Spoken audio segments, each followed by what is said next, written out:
On a lu dans le cadre du club de lecture de Air Science-Fiction Québec, on a lu un cantique pour Leibowitz, ou en anglais, A Canticle for Leibowitz. Euh, donc, c'est un roman de Walter Miller qui est un fix-up post-apocalyptique qui raconte la civilisation en tant que cycle. Du point de vue, par contre, très spécifique de l'abeille de l'ordre de Leibowitz, qui a pour mission de préserver le savoir. Donc, je vais parler dans cette vidéo-ci premièrement, d'un point de vue sans divulgation, mais globalement, la plupart du vidéo s'adresse plus à ceux qui l'ont lu. Donc, je vais vous le dire rendu là, puis vous en ferez ce que vous voulez. Donc, il y a globalement trois parties dans le roman. C'est ce qu'on appelle un fix-up, d'ailleurs, en passant, ce qui est un genre de... Quand on rassemble plusieurs nouvelles ensemble, ou nouvelles ou novellas, plusieurs histoires ensemble pour en faire une suite cohérente. C'est ce qui a été fait dans le cadre de City. Et c'est aussi le cas ici, mais ici, c'est juste trois histoires, dans le fond. Donc, ça fait très bien avec... souvent, les romans sont plus divisés en trois. Là. Ici, le milieu, il n'est pas comme plus long, là, mais ici, c'est trois parties essentiellement de la même longueur qui donnent une histoire sur une échelle de plusieurs centaines d'années. Là, donc, c'est intéressant à ce niveau-là. Là, c'est très quand même rare que les histoires se passent sur autant d'années que ça. Même en science-fiction, c'est plutôt rare. Donc, la première partie, c'est Fiat Homo, que l'homme soit, en français. Donc, c'est un frère de l'abeille, frère Francis, qui découvre des documents datant du 20e siècle. Et puis, donc du début du 20e siècle, là, donc à l'époque où est-ce que l'auteur a écrit cette histoire-là. Et puis, ces documents-là sont, de nos yeux modernes, sont évidemment pas d'aucune importance autre que technique. Là, c'est des documents du bureau des brevets. Donc le gars Leibowitz, de l'ordre de Leibowitz, c'est un fonctionnaire dans le fond du bureau des brevets. Et puis il trouve le frère Francis dans un monde post-apocalyptique où le savoir est plus ou moins entièrement disparu de la Terre, sauf pour l'ordre qu'il conserve. T'sais, lui, il découvre, pendant son initiation, dans le fond, il découvre des documents là, du gars d'après qui l'ordre est déjà nommé. Donc, c'est une découverte plutôt miraculeuse, là, carrément. Puis, ça met le feu aux poudres, dans le fond. Là. C'est ça. C'est la première histoire parce que c'est là où est-ce que vraiment il commence à... c'est le début de la civilisation qui revient, dans le fond. T'sais. Mais le début très lointain. C'est plus la graine qui est plantée qui va ensuite avoir germé dans la deuxième histoire, mais ici c'est plus comme un compte-rendu de OK, tout est détruit, il n'y a plus de civilisation vraiment, ou très peu. L'Église est en décrépitude. Le roman tourne beaucoup autour du rapport aussi entre l'abeille et l'Église. Là. Mais puis l'État aussi, on le verra. Là. Mais c'est ça. Donc, première histoire, l'Église est en décrépitude, il y a comme plus ou moins pas de civilisation. Puis il y a encore évidemment. Il y a tellement pas de civilisation en fait que il y a tellement pas de connaissances préservées qu'ils savent pas c'est quoi les débris là, radioactifs, les retombées radioactives, là, ce qu'on appelle en anglais le fallout. Ils pensent que c'est comme un genre de monstre là, dans le fond. T'sais. Mais donc c'est ça, c'est donc des centaines d'années après une guerre nucléaire qui a eu lieu justement genre en 1950. Puis ils savent même plus c'est quoi ils savent plus c'est quoi le concept de nucléaire. T'sais. Ils savent plus rien. Essentiellement. Fait que ça, tout ça est essentiellement établi dans la première histoire, mais du point de vue. Ce qui est le fun, c'est que c'est le point de vue très spécifique et personnel. Ensuite, on tombe dans la deuxième histoire, Fiat Lux, donc que la lumière soit. Donc, vous voyez déjà les thèmes très bibliques. Là. Donc, c'est un peu le début de la Renaissance. C'est raconté du point de vue de l'abbé, encore une fois, de l'abbé de l'abeille. L'abbé qui s'appelle Dom Paolo, mais c'est surtout l'histoire en fait du visiteur, Tom Taddeo. C'est un génie reconnu par tout le monde comme étant celui qui bon. Donc c'est comme un mélange de Léonard de Vinci puis de Newton là, essentiellement.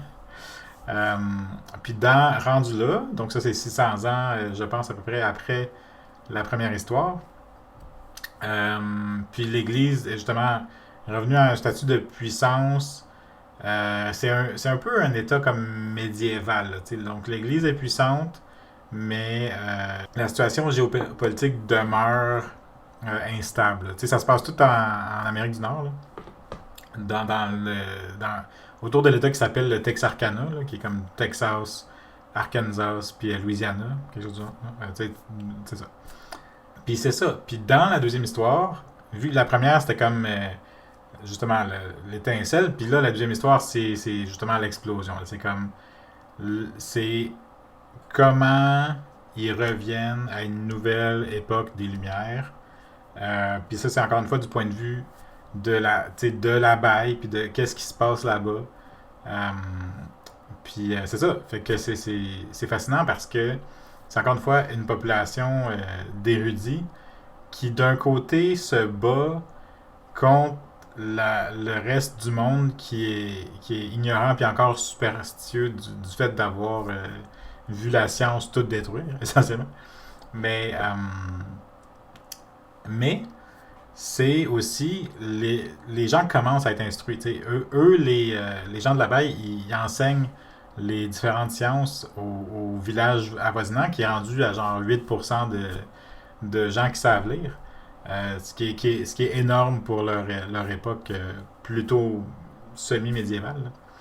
Euh, donc c'est ça, et puis ça commence quand Ton Tadeo il arrive à la baille, puis ça finit quand il s'en va. Puis dans ce cadre-là, il y a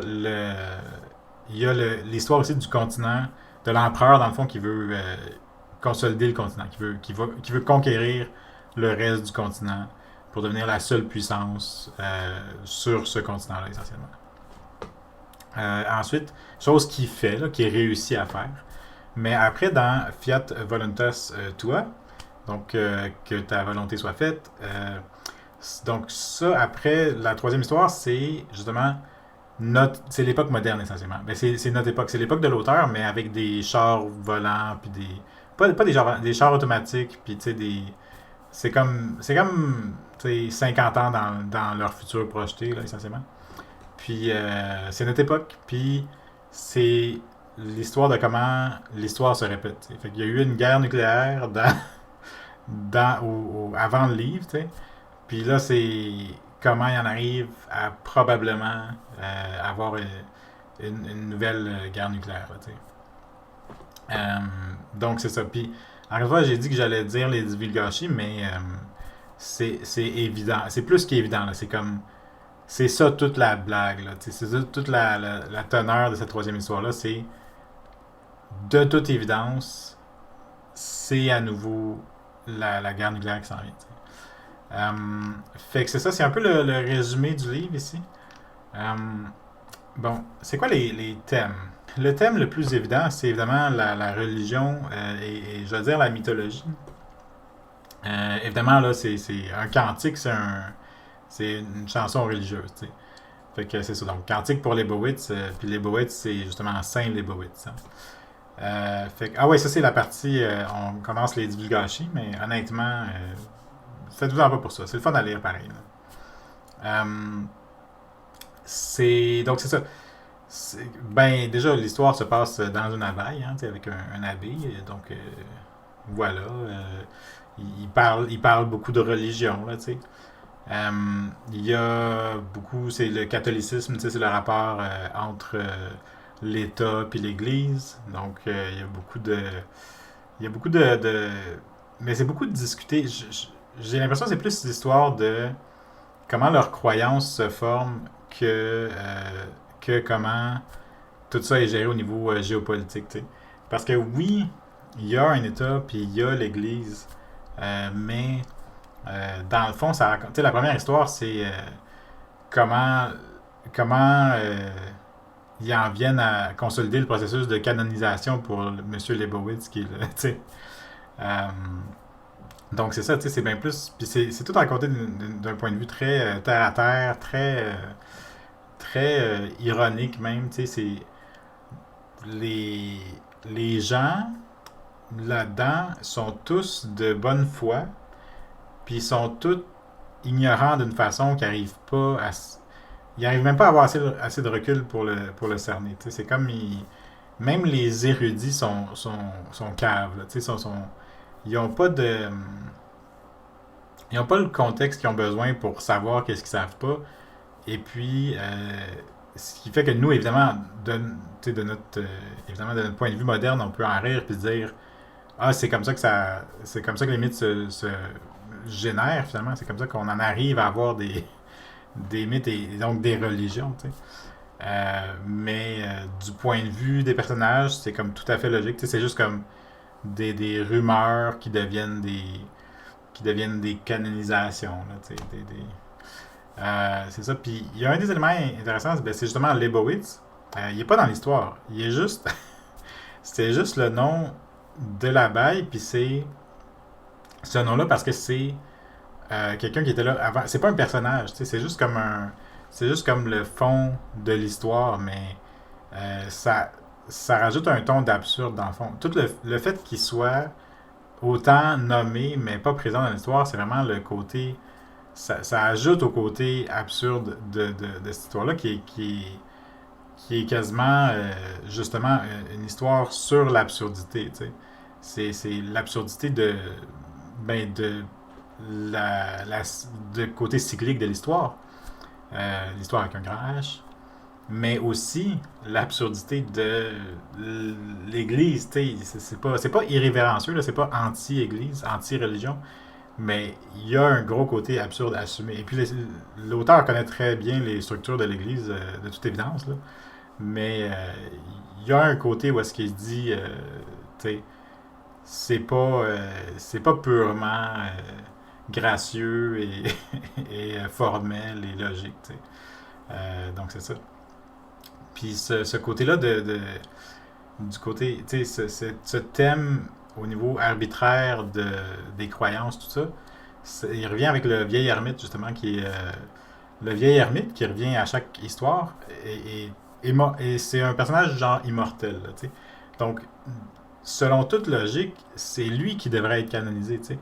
Puis les indices, selon les indices, tu devines que c'est comme Lazare de Béthanie, dans le fond, le gars de la Bible qui a été ressuscité par Jésus. Euh, parce que il y a quelques indices, là, mais c'est surtout, il attend le Messie. Là, tu sais. C'est un gars immortel qui attend le Messie, qui a dit, quand il était en vie, qu'il allait revenir. Tu sais. Puis, c'est ça. Puis ce vieil ermite-là, ben, selon tout, tu sais, comment dire ça? Si les croyances des gens étaient basées sur des, des, des faits observables de la réalité, ça serait lui le saint et non pas les Leibowitz. Ça serait même. Tu sais, il serait. Il croirait en lui essentiellement. T'sais. Mais tout le monde l'ignore, puis le prend pour un fou, puis un fou, un cave, tu sais. Il y a aucune influence sur l'histoire. Tout le monde s'en fout de lui. Puis fait que c'est ça qui est drôle. Que, donc, quand je disais c'est pas irrévérencieux, mais il a mis un personnage biblique dans son histoire, puis le personnage biblique, tout le monde s'en fout. T'sais. Fait que c'est ça. Euh, il y a vraiment un autre des thèmes assez profond, c'est le thème de la récurrence, ben assez important. C'est le thème de la récurrence de l'histoire. C'est vraiment le roman, justement, vu que le roman ne porte pas sur un seul personnage, le roman porte sur l'humanité essentiellement. À travers, oui, le point de vue de l'abeille, mais c'est l'histoire de comment l'humanité a tout détruit dans la guerre nucléaire, puis ils vont le refaire. Ils se sont condamnés à répéter la même histoire d'une façon qu'on peut deviner qui est comme pour toujours. Là, c'est l'histoire de comment l'humanité apprend pas de ses erreurs. Euh, fait que ça, c'est intéressant parce que c'est très. Il y a aussi beaucoup de choses qui reviennent, justement, le vieil ermite. Le fait qu'il revient tout le temps, puis il dit écoute, j'ai déjà vu ça. Il dit à petite échelle, mais clairement, ça revient aussi à grande échelle. T'sais. Donc, t'as plein de choses qui reviennent comme ça, comme la statue, justement, là, la statue de Saint Leibowitz. c'est ça l'ironie aussi de la chose, c'est que dans le fond, elle est basée sur le vieil ermite. C'est une statue du vieil ermite inconsciemment. Tu sais. Fait que ça, c'est bien comique.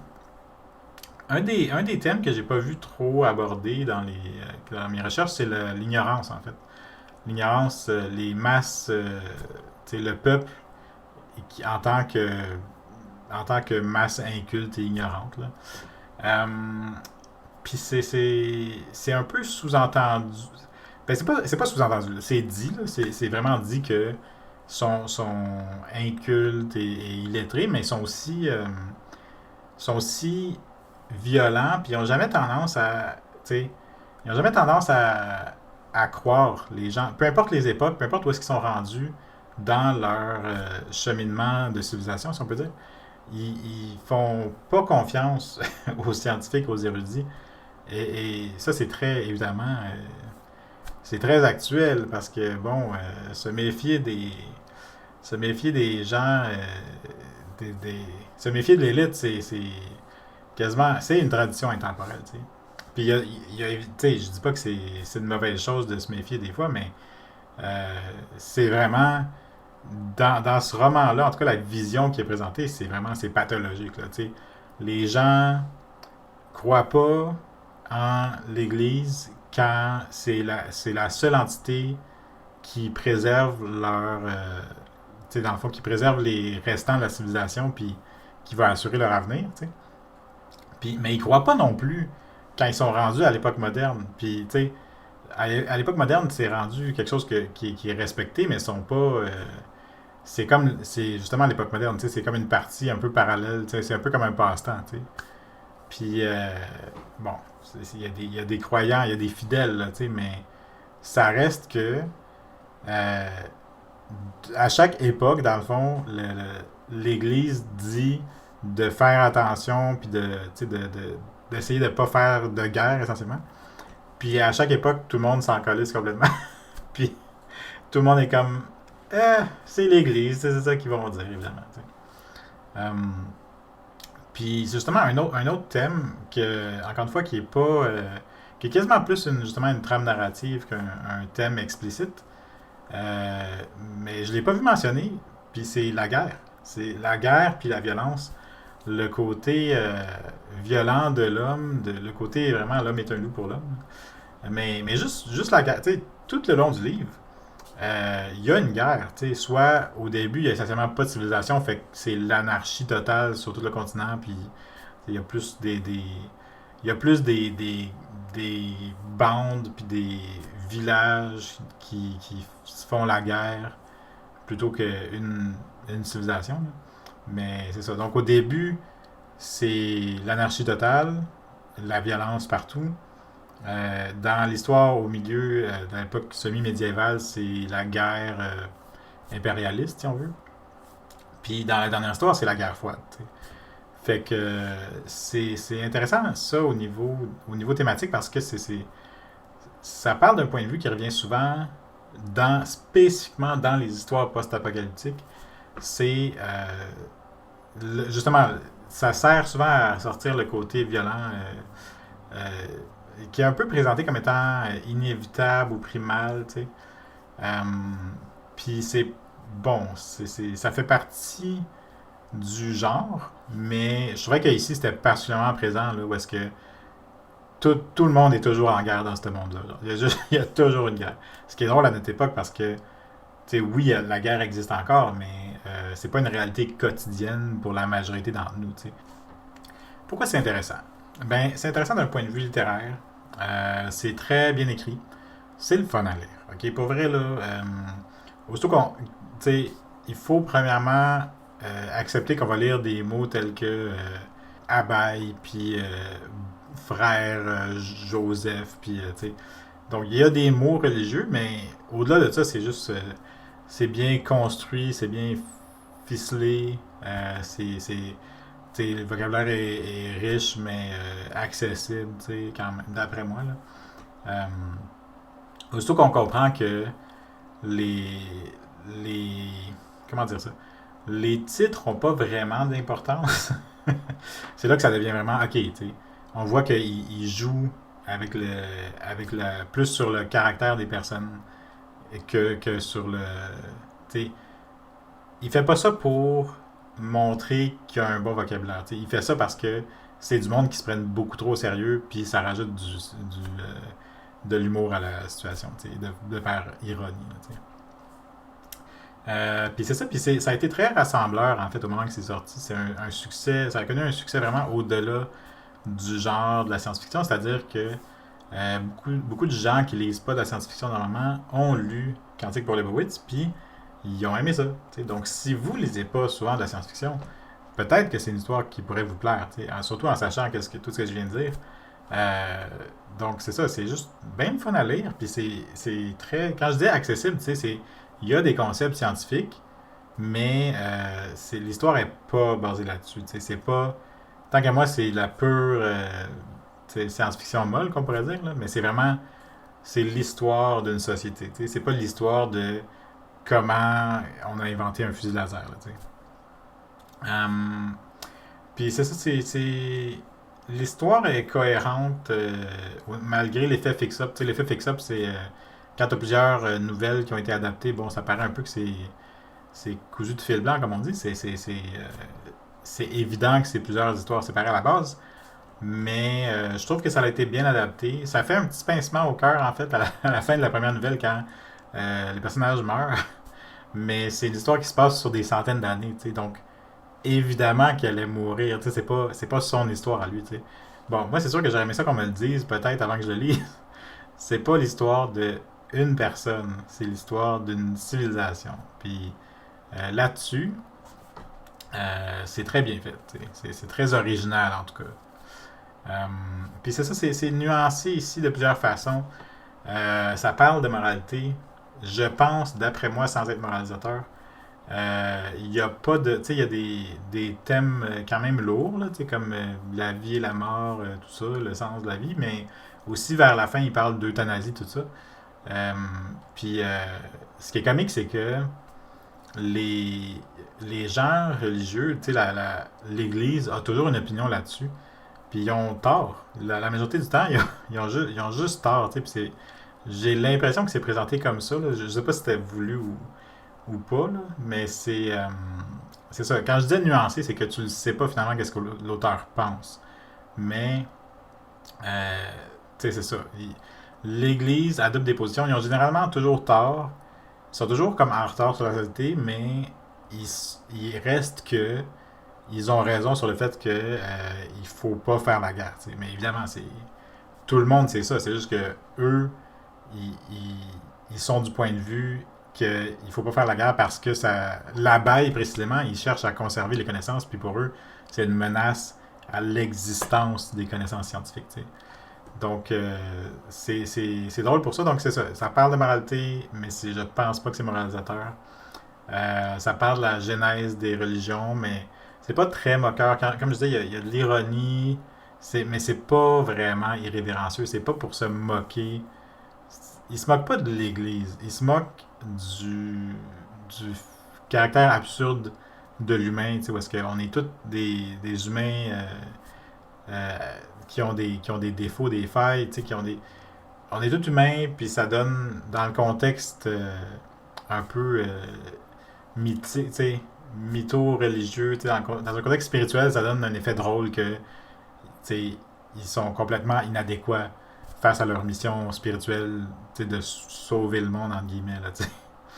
Fait que ça, c'est drôle. Puis ça parle de spiritualité dans un monde vide de sens. T'sais, quand je dis qu'il n'y a pas de. C'est pas moralisateur, c'est que souvent les romans qui parlent de spiritualité, c'est comme ça s'adresse aux gens spirituels, mais là, c'est pas le cas du tout. Ici, c'est comme le monde. Dieu a abandonné le monde, essentiellement, dans cette histoire-là. Parce que, tu sais, il y a eu de la guerre nucléaire, là, tu sais, donc tout est dévasté, tout est détruit, tout le monde est malheureux, il y a des mutants, tout est violent, puis, tu sais, il y a le personnage biblique qui a aucune importance dans l'histoire, puis il y a justement des gens qui maintiennent leur croyance, mais c'est plus une croyance en l'humanité. Leur croyance en l'humanité est sincère, puis est honnête, puis c'est ça l'affaire. C'est ça le côté spirituel, c'est il croit en l'humain, tu sais. Il croit, oui, en Dieu, mais ça, c'est drôle parce que c'est juste, ça a comme pas rapport, tu sais, ça les aide pas pantoute. Mais ce qui est noble, c'est qu'il croit que l'humain a un choix, puis peut choisir de faire le bien malgré son histoire, tu sais, malgré le cycle de violence. Eux, leur but, dans le fond, à ces communautés religieuses-là, c'est briser le cycle de violence sur une échelle planétaire. Bon, ils réussissent pas, mais c'est quand même, c'est quand même très noble, tu sais. Euh, Fait que ça, j'ai rarement vu ça. Tu sais. Les personnages sont tous faillibles, mais ils sont tous d'une certaine façon nobles. Tu sais. En tout cas, les personnages principaux. Euh, Fait que c'est ça, le message, ben c'est ça, il y a quand même un message, puis c'est que c'est un avertissement contre la guerre nucléaire. Tu sais, le roman est sorti pendant la guerre froide. Les nouvelles sur lesquelles c'est basé, je pense, c'est quelques années plus tôt. Mais en 62, c'était la guerre des missiles de Cuba. Tu sais, pas la guerre. Pas la guerre. C'était la crise des missiles de Cuba. Puis le roman est sorti en 1960, dans le fond, début 60. Puis, tu sais, ça dit, écoutez, si on fait la guerre nucléaire, l'humanité s'en remettra jamais. Non seulement la planète s'en remettra jamais, mais même s'il y a des survivants, jamais on pourra briser ce cycle de violence-là si on se laisse, si on laisse aller nos plus sombres instincts. Euh, Puis oui, c'est facile à dire. 60 ans plus tard, c'est sûr que c'est facile de dire aujourd'hui. Il n'y en a pas eu de guerre nucléaire. T'sais. Mais dans ce temps-là, ils vivaient avec la peur omniprésente d'une guerre nucléaire. Fait qu'il fallait bien que quelqu'un dise, à un moment donné. La question qui revient quand on parle de romans qui datent d'une certaine époque, en l'occurrence 1960, euh, la question qui revient tout le temps, c'est est-ce que ça a bien vieilli? Puis ma réponse, c'est plutôt. C'est surtout que c'est tellement bien écrit qu'on pardonne les choses vieillies un petit peu. C'est tellement comme, justement, sincère, puis articulé, puis honnête, que qu'on pardonne tout essentiellement, juste parce que c'est tellement le fun à lire. Euh, Il y a des bémols du point de vue moderne. C'est clairement trois novellas distinctes, ça se passe clairement sur plusieurs centaines d'années. Ça, c'est pas quelque chose que j'ai le souvenir d'avoir vu récemment. C'est quelque chose qui a jamais été, je pense, la mode. Là. Mais, tu sais, faut le savoir, là, c'est trois histoires séparées, puis qui en fait, oui, une grande histoire, mais ça reste très distinct. Là, c'est plutôt rare de nos jours aussi, en termes de. Là, je parle de qu'est-ce qui a vieilli ou pas. Là. Les thèmes religieux sont très très forts, d'une façon qui se faisait plus au niveau. Tu sais, je pense au 19e siècle. Là. Euh, tu sais, bon, ça serait rare de nos jours, tu sais, d'une façon plutôt neutre, justement. Tu sais, de nos jours, mettons, dans Handmaid's Tale, oui, il y a des thèmes religieux, mais c'est plus très négatif, tu sais. Donc, je pense que notre vision de la religion a beaucoup changé, même parmi les gens religieux, tu sais, où est-ce qu'on est peut-être plus capable d'avoir une telle neutralité face à la religion, tu sais. Puis j'ai écrit ici, LOL, l'Église qui survit, point de vue québécois. Euh, on est très unique là-dessus, les Québécois, au niveau de la Révolution tranquille. Parce que ça, c'est américain, c'est un livre américain, évidemment. Et puis, eux, d'ailleurs, au début des années 60, c'était pas arrivé encore, mais pendant les années 60, le Québec a vécu la Révolution tranquille, où est-ce que je me suis fait dire que pratiquement du jour au lendemain, les bancs d'église se sont vidés, tu sais. Puis je trouve ça drôle de lire une histoire qui parle de plusieurs centaines d'années dans le futur, dans une guerre dans un monde post-apocalyptique où toutes les connaissances ont essentiellement disparu, ont été purgées.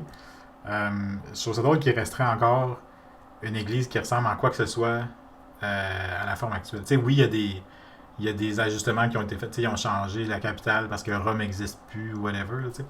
Mais c'est juste drôle parce que c'est vraiment, vraiment sous-estimé à quel point les gens peuvent se tanner rapidement d'une religion. Tu sais. Fait que si, tu sais, 600 ans, là, juste avant la première histoire, il s'est passé, genre, je pense, 600 ans. Puis c'est beaucoup de temps, beaucoup de temps pour que les gens se tannent d'une religion. Puis oui, là, tu sais, je vois venir puis dire oui, mais elle a survécu pendant tout le Moyen Âge. Oui, mais le Moyen Âge avait déjà beaucoup plus d'infrastructures et de réseaux de connaissances que ce qui reste dans un monde post-apocalyptique. Fait que c'est plausible qu'il reste des restants de cette religion-là, mais le fait que c'est quand même que ça reste comme la même institution, c'est un peu risible. C'est un peu comme non non franchement là, ça se rendrait jamais jusque là. C'est même c'est dur d'imaginer que l'Église catholique va exister dans 200 ans. T'sais. Fait que 600 puis 1000 ans plus tard, t'es comme ouais, c'est bonne chance. Euh, Sinon, encore une fois, bémol du point de vue moderne, la guerre froide. À cette époque-là, il faut placer l'œuvre dans son contexte. Ok. À cette époque-là, la guerre froide est omniprésente dans l'inconscient collectif. C'est comme le... Tout le monde vit dans la peur de recevoir des missiles d'en face. Là, comme je disais, c'est 2 ans avant la crise des missiles de Cuba. Là, fait que... fait que ça paraît. Ça paraît. Tantôt, je disais que c'était beaucoup des thèmes de violence puis de guerre. Ça paraît énormément. C'est comme clairement, puis c'est vraiment pas la première histoire là, que je dis qui se passe dans ces temps-là. Puis c'est vers la fin, la troisième histoire des trois, ben le troisième tiers, la troisième nouvelle, c'est la guerre froide, tu sais. Puis la guerre froide, c'est vraiment une façon spécifique de comment dire ça. C'est un contexte culturel spécifique et inévitable en 1960, mais de nos jours, qui se vit très différemment. Même si il y a de la guerre, bon, en Europe de l'Est, il y a la guerre, là, mais on n'a comme pas cette peur-là de recevoir des missiles d'en face. Et je ne saurais pas vous dire pourquoi, parce que fondamentalement, c'est pas moins possible que ça l'était en 60. Mais je pense qu'il y a assez de temps qui s'est passé qu'on a fini par se dire collectivement, ben, tu sais, ça n'arrivera pas, tu sais. Malgré que dans Quantique pour les Bouits, il se passe 50 ans de guerre froide, mais tu sais, reste que c'est pas arrivé, puis de nos jours, on y croit moins, puis fait que ça vient moins teinter là, tous nos récits, là, comme c'est le cas ici. Fait que faut se rappeler que l'auteur est quelqu'un de sa génération, là, ça paraît qu'il vit dans la peur d'une guerre nucléaire, puis nous, c'est pas le cas, puis donc, on a cette différence-là culturelle, mais ça se comprend tout à fait. Là, conclusion. Je recommande chaudement Cantique pour les Bouts. Je pense que c'est super accessible pour n'importe qui. Si vous n'aimez pas la religion, c'est pas pour. Je pense pas que c'est pour religion du tout. Si vous aimez la religion, je pense pas que c'est irrévérencieux dans ce sens-là. Je pense pas que c'est insultant pour personne. Puis globalement, c'est très drôle, très agréable à lire. Très. Moi, surtout que moi, tu sais, Camus, tout ça, l'absurde, j'aime ça. Puis ça, il en manque pas. Ça, si vous voulez un livre que au moins chaque page là, a quelque chose d'intéressant, là, c'est un bon livre pour ça. Euh, je trouve ça drôle qu'il n'y ait pas eu d'adaptation complète. Il y a eu des séries, des débuts de séries, surtout qui ont adapté la première nouvelle essentiellement, mais personne n'a fait les trois. Euh, c'est pas surprenant parce que juste la première, c'est assez long pour faire un film. Mais de nos jours, tout est d'une trilogie, tu sais, fait que je me dis, il devrait faire ça, tu sais, bon. Bon, encore une fois, les monastères n'ont pas la cote comme dans le temps, mais ça, ça reste super intéressant comme histoire, tu sais. C'est ça, fait que ça c'était mon opinion du Cantique pour les Bouettes, qui était pour le club de lecture d'avril. Pour mai, on va lire La machine à explorer le temps de H.G. Wells. En anglais, ça s'appelle The Time Machine and Invention. Donc, H.G. Wells, Time Machine, c'est ça qu'on lit en mai. Moi, pour ma part, je vais aussi lire, je pense que c'est le temps que je lise Les rêves de la mer de Elisabeth von Arbour, la célébrissime Elisabeth von Arbour. C'est le premier de la série, de la saga Tyranel, ultra connu. Fait que moi, j'ai jamais lu ça. Fait que moi, je vais faire ça en mai. C'est mes 2 livres que je planifie de lire. Si ça vous tente de les lire, allez-y. Mais si vous lisez, par contre, La machine à explorer le temps, joignez-vous à nous sur Science Fiction Québec. Puis, partageons nos opinions. Là, c'est ça, on va en parler. Fait que merci de votre attention. Si vous êtes rendu là, merci bien gros d'avoir écouté jusqu'à la fin. Il faut liker, s'il vous plaît, liker. Puis, c'est ça. À la prochaine.